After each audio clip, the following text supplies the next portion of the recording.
So nice and centered, dropping into that place, that heart place of love, right in the middle of your body, in the middle of your being. Take a breath into your heart and let it feel soft and expanded. Just let the edges of it feel open and awake and aware, and feeling that place of yes in your heart, that you say yes to the potential of healing, yes to the unlimited potential of love that's possible in all of our lives.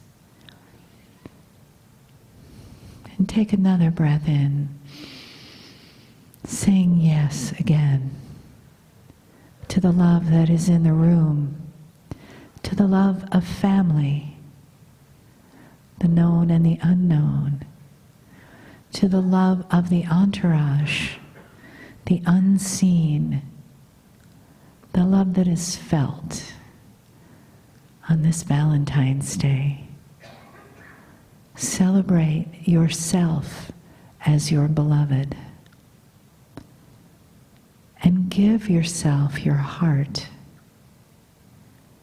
and the love in your heart as the perfect gift for you to receive in healing. And there's no more separation from that love, from that heart. There is you in the now, in the one love of the divine that dwells in you as you. And through that beautiful heart, in this moment, the love energy and the energy of love comes from Kryon in a message of honoring and love. Greetings, dear ones. I'm Kryon of Magnetic Service.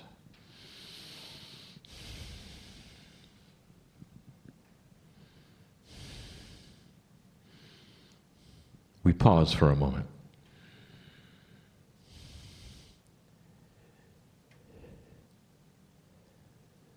My partner steps aside, but he is still here. And this is a very difficult concept for anyone. When he speaks of it, it's difficult.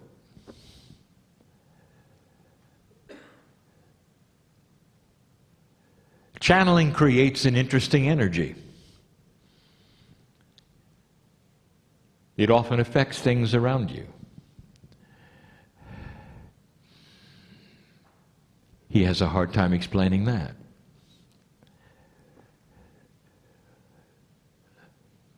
I want to talk about this. I want to talk about linear things. I want to talk about, again, assumptions. And it's all about you. Now, this is the end of a workshop, and I know that. I know who is in here, in the building. I know the energies that we are creating together right now. Some of them are strong enough to make batteries fail and alarms to go off. This is what happens with multidimensional things that are outside of linearity. There are energies that you develop that are unexplainable. Now, this goes two ways. It really does.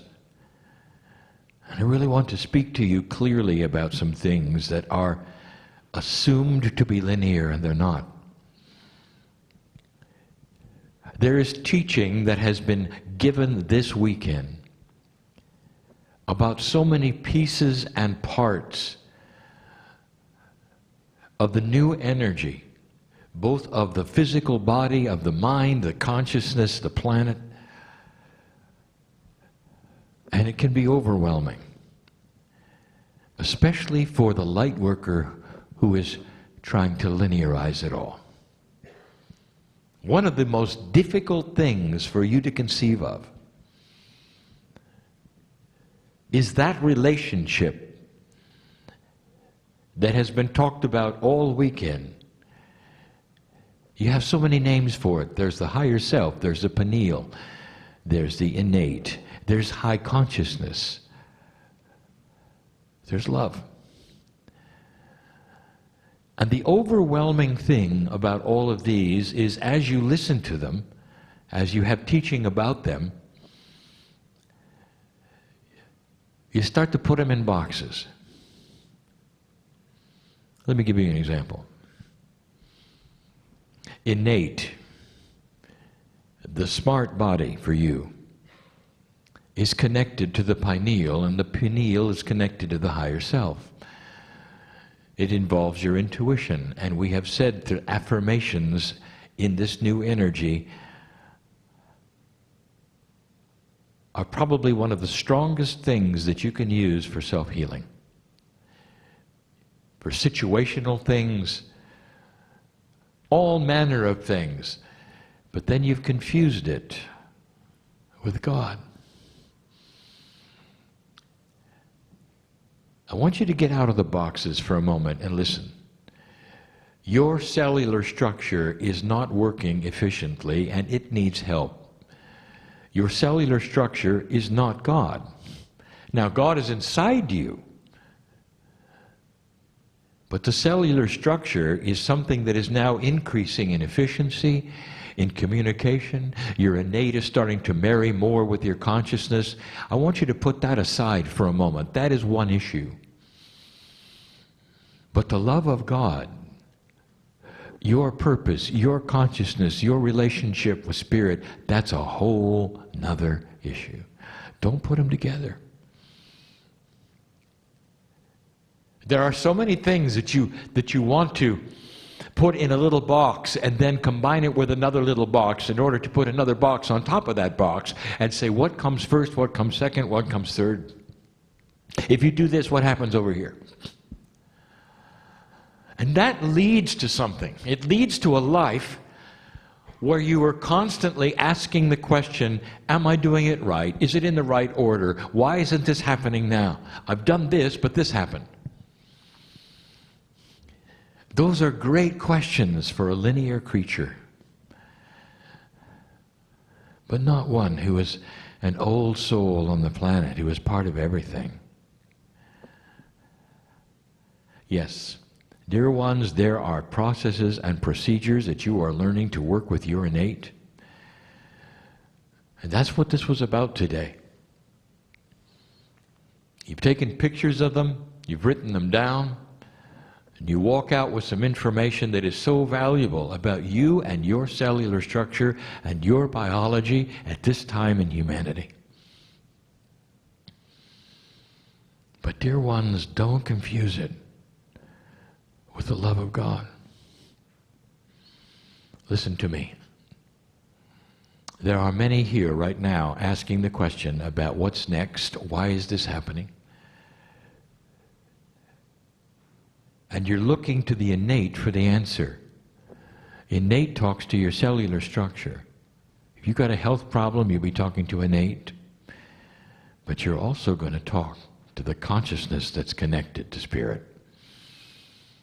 Between the two of you, the innate, the consciousness, and that part of you which is the love of God, all of you together are going to create solutions. Not just one. But there's one big one, an assumption I want to talk about right now. It's difficult to even describe where I'm going with this. So many in the room, so many listening, are trying to find out how to get past something. how to get over the wall, perhaps, of fear. Or how to broach something that hasn't happened, and you know it's there, you can feel it's there. And you know how to do it.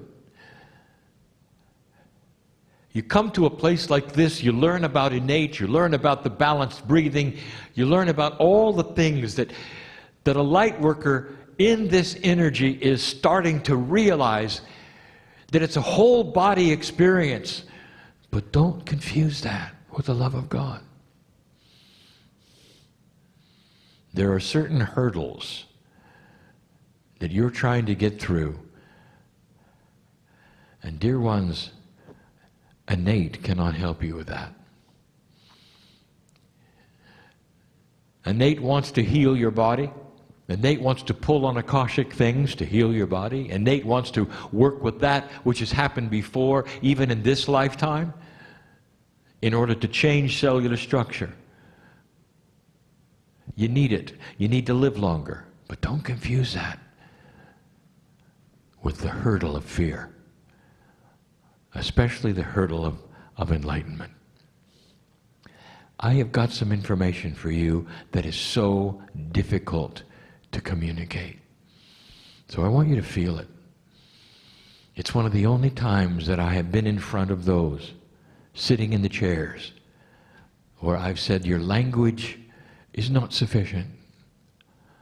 I want to communicate something to you, a way to get through the hurdle, a way to walk through this, to get to that place that is next. So many of you are frustrated. I can see it in you, in the Merkaba. There is a frustration. You're just not quite sure of what it is. It goes beyond language. And so I'm going to give it to you, both with language and with what I will call the third language. Now, the third language is not a language at all. It's a catalytic energy of communication that Spirit uses with you, that goes into the very consciousness of those who are ready to receive it. It's the big aha.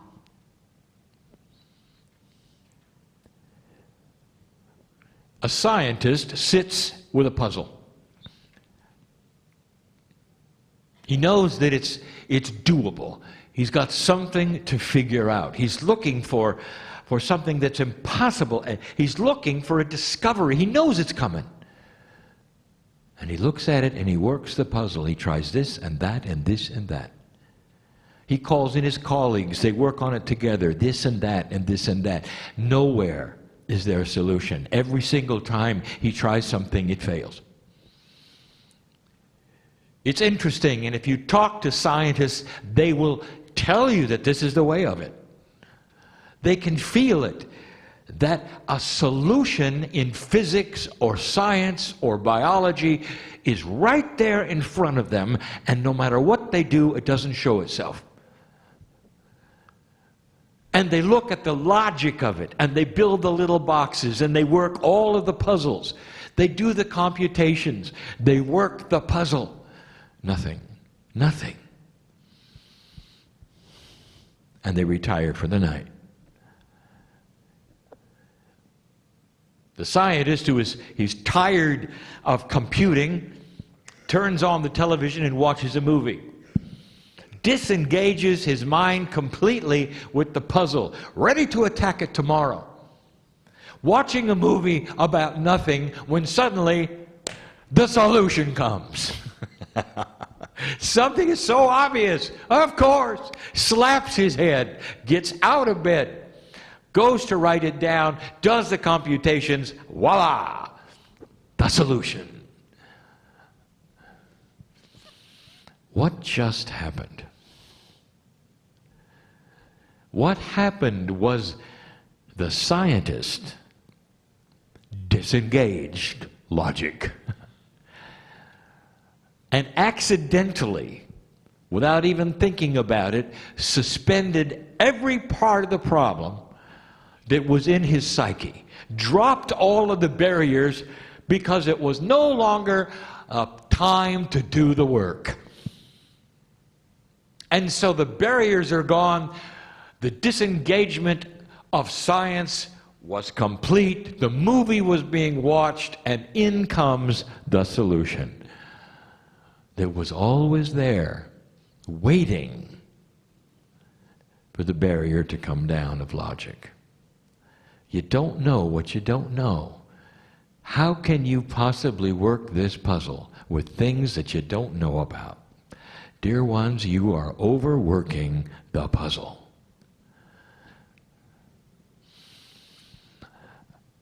I want you to just suspend your logic for a moment and follow me.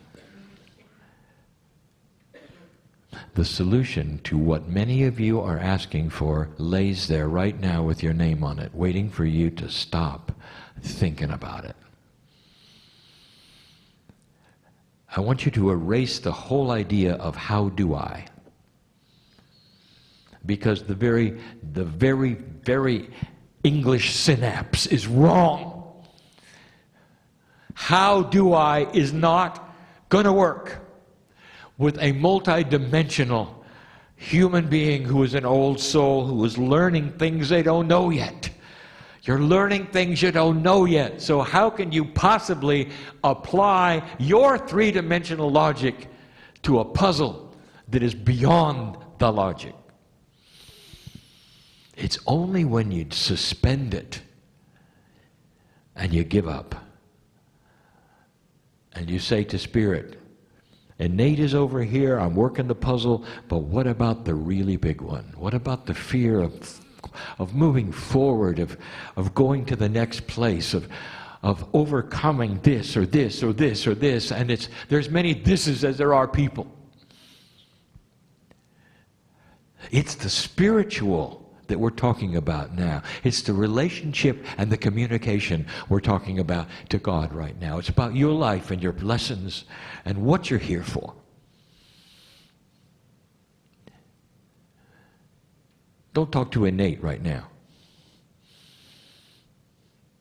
I want you to think about this, but not too hard.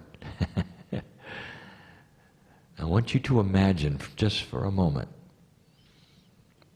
that the barrier that you know is there, keeping you from things, is slowly dissolving through no effort of yours at all, other than the intent to go beyond it.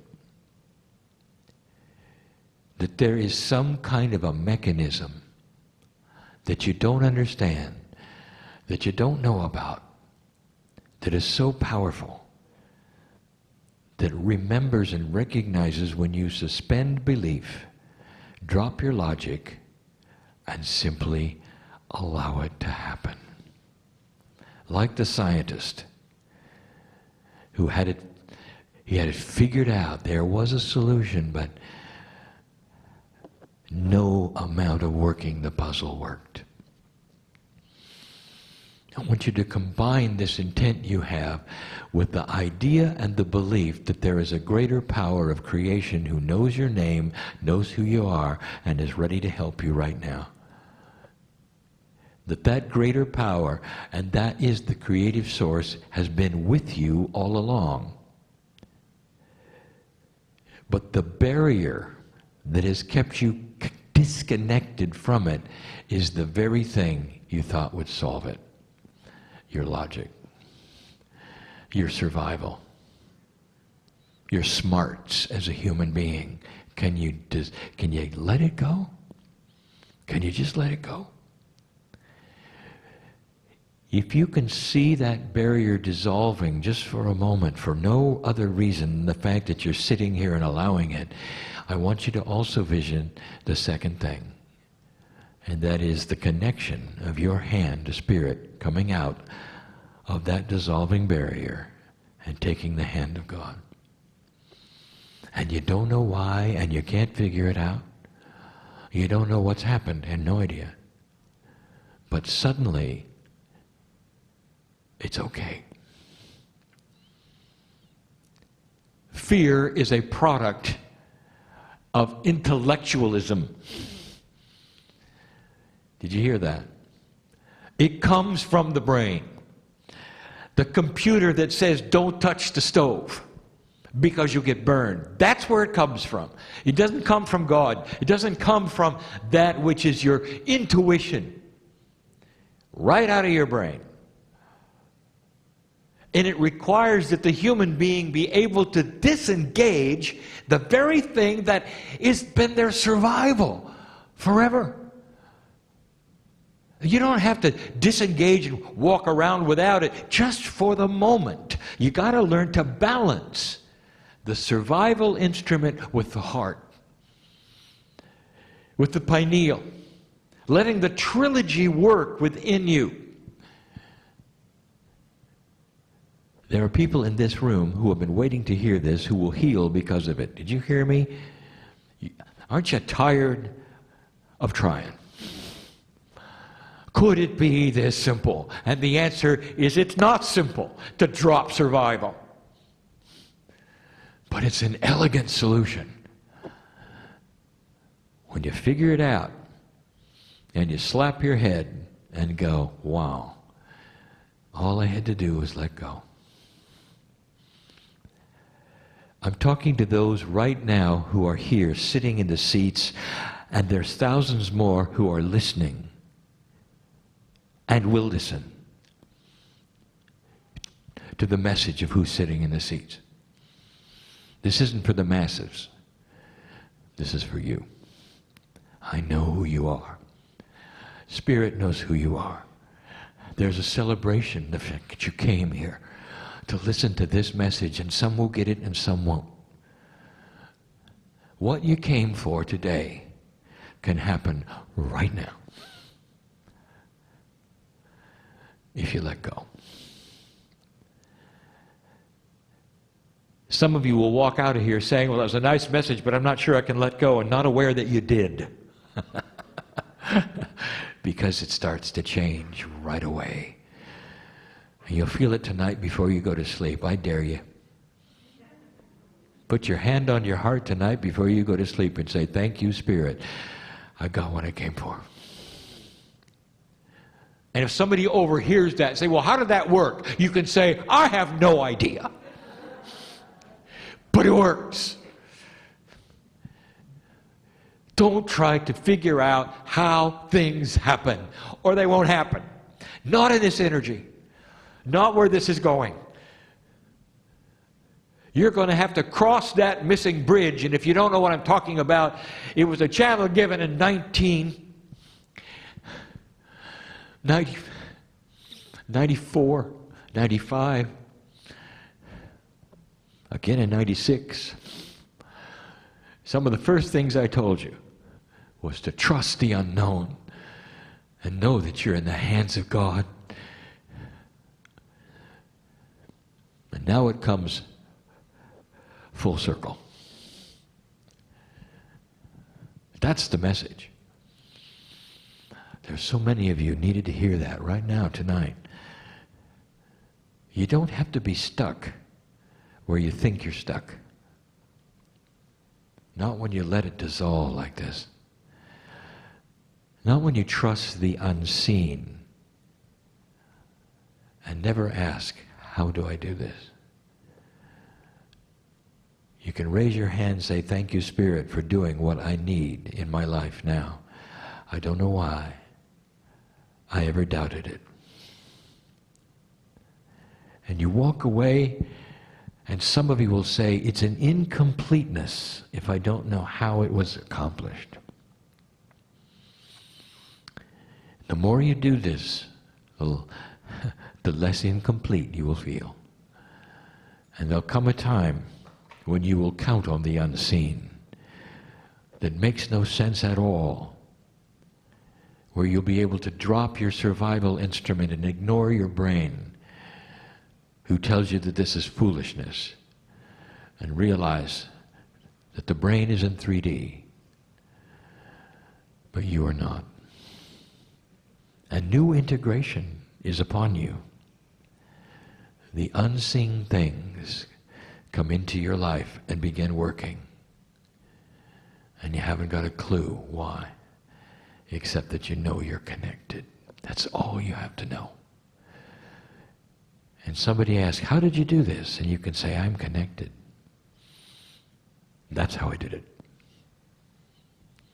And you know what the others will say? They won't say, well, I'm not going to do it because I don't understand it. They're going to look at you and say, you did it. And they're going to say, show me how to get connected. And that's what the old soul is here to do. It's a cryptic message, isn't it? And some of you got it through the third language and feel it and know it and are accepting it and are having a change right now. And some of you are going to get it later. I guarantee it. Because we got some stubborn ones here. Not for long. You may have to listen again.